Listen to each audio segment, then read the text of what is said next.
ce que les neurosciences nous révèlent sur le développement de l'enfant. En 1997, une étude de Harvard a bouleversé notre compréhension du cerveau des enfants.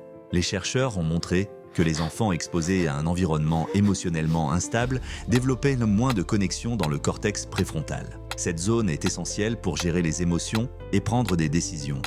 Dans une autre étude, l'Université de Washington a prouvé qu'un simple échange quotidien avec un bébé doublait son vocabulaire à l'âge de 3 ans. Parler, regarder, répondre, ça change tout. Aujourd'hui, les neurosciences se sont claires. Le cerveau de l'enfant est sculpté par ce qu'il vit. Mais que se passe-t-il exactement dans la tête d'un enfant? Et comment ces premières années façonnent-elles le futur adulte qu'il deviendra?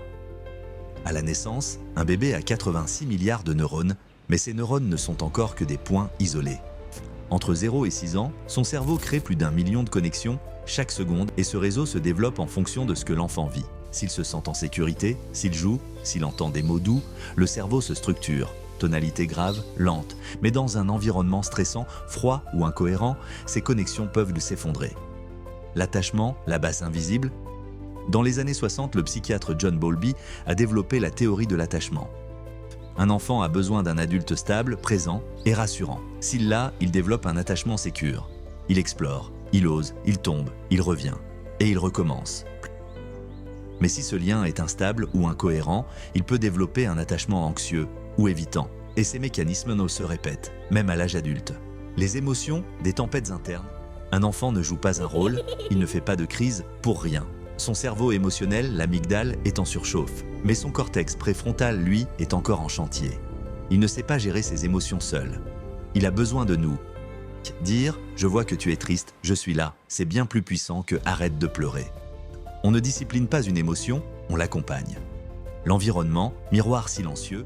Une étude de Stanford a révélé que les enfants exposés à plus d'1 heure d'écran par jour développent un retard de langage significatif. Pourquoi? Parce que le cerveau humain apprend par la relation, pas par un écran, pas seul. Ce que l'enfant capte, ce n'est pas ce qu'on lui dit, c'est ce qu'on répète, ce qu'on montre, ce qu'on vit avec lui. Il grandit dans la répétition, pas dans l'exception. Ce que les adultes sous-estiment.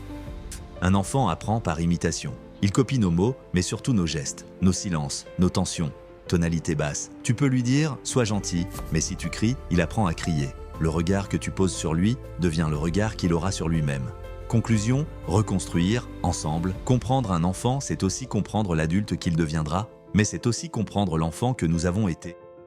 Chaque fois qu'un adulte choisit d'écouter plutôt que punir, de réparer plutôt que blâmer, il ne transforme pas seulement une enfance, il transforme l'avenir. Un enfant sécurisé, c'est un monde plus solide, une génération à la fois.